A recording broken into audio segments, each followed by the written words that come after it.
Le monde de l'immobilier en 2024 a commencé fort avec quelques grandes surprises, des mises à jour inattendues, des taux d'intérêt et des nouvelles optimistes sur l'inflation. Bonjour Montréal, analysons la mise à jour du marché immobilier du premier trimestre de 2024 à Montréal.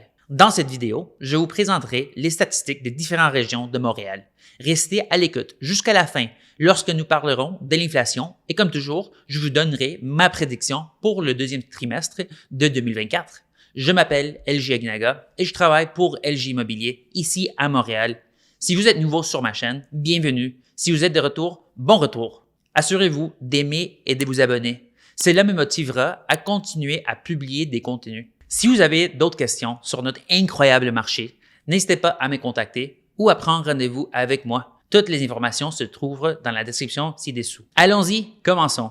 Si l'on considère le nombre total des ventes résidentielles au premier trimestre 2024, on constate une augmentation de 20%, oui, vous avez bien entendu, 20% par rapport au même trimestre de l'année dernière. En même temps, les inscriptions ont augmenté de 16% par rapport à l'année dernière.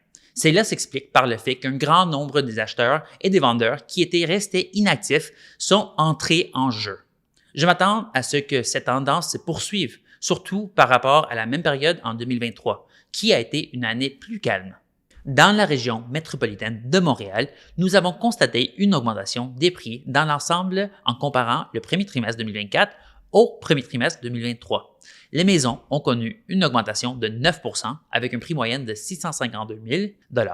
Les condos ont augmenté de 5% avec un prix moyen de 456 000 $.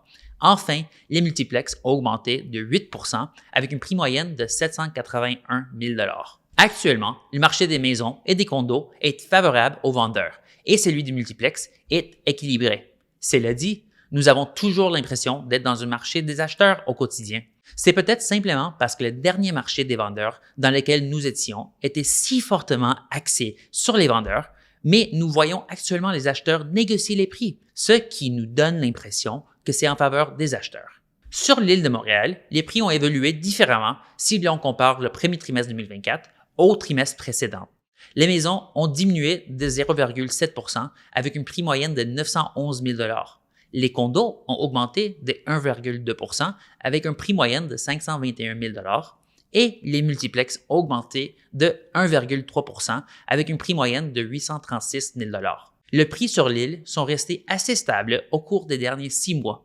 En termes de jours sur le marché, pour l'île de Montréal, au premier trimestre 2024, les maisons ont pris en moyenne 69 jours pour se vendre, les condos 70 jours et les multiplex 79 jours. Les trois catégories sont à moins d'un jour de leurs statistiques du premier trimestre 2023. Pas de réel changement dans cette catégorie. En ce qui concerne le type de marché dans lequel nous sommes, l'île de Montréal se trouve dans un marché des vendeurs dans les trois catégories. Cela dit, les trois catégories se rapprochent d'un marché équilibré. Nous verrons quelle direction ils prendront au cours du prochain trimestre. À Laval, les variations de prix ont varié entre le premier trimestre 2024 et le trimestre précédent. Les maisons ont augmenté de 3,5% avec un prix moyen de 599 000 $. Les copropriétés ont baissé de 2,3% avec un prix moyen de 423 000 $ et les multiplex ont augmenté de 6,4% avec un prix moyen de 797 000 $. Le nombre de jours sur le marché pour Laval a également connu une variété des changements par rapport à la même période en 2023. Les maisons ont pris en moyenne 2 jours de moins pour se vendre, soit 54 jours. Les condos ont mis 13 jours de moins à se vendre, soit 61 jours. Et enfin, les multiplex ont pris 19 jours de moins pour se vendre, soit 83 jours. Les plex de Laval sont maintenant dans un marché équilibré, alors que les maisons unifamiliales et les condos demeurent dans un marché des vendeurs. C'est sur la rive sud de Montréal que les hausses les plus importantes ont été observées par rapport au trimestre précédent. Les maisons ont augmenté de 3,7% avec une prix moyenne de 635 000 $, les condos de 3,6% avec une prix moyenne de 406 000 $, et les multiplex ont connu une hausse stupéfiante de 6,7% avec un prix moyenne de 711 000 $. Le nombre de jours sur le marché de la rive sud a diminué dans 2 des 3 catégories lorsqu'on compare le premier trimestre 2024 au premier trimestre 2023. Les maisons ont pris en moyenne 52 jours, soit 3 jours de moins. Les condos ont pris 52 jours, soit 4 jours de moins.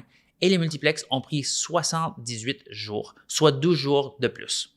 Tout comme sur l'île de Montréal, la Rive-Sud est dans un marché des vendeurs dans les 3 catégories. Vous disposez maintenant de toutes les données, mais que faire? Les prix sont en hausse dans presque toutes les catégories. De plus en plus d'offres arrivent sur le marché, ce qui donne plus de choix aux acheteurs. L'augmentation du choix est absorbée par l'augmentation du nombre d'acheteurs qui arrivent sur le marché en même temps.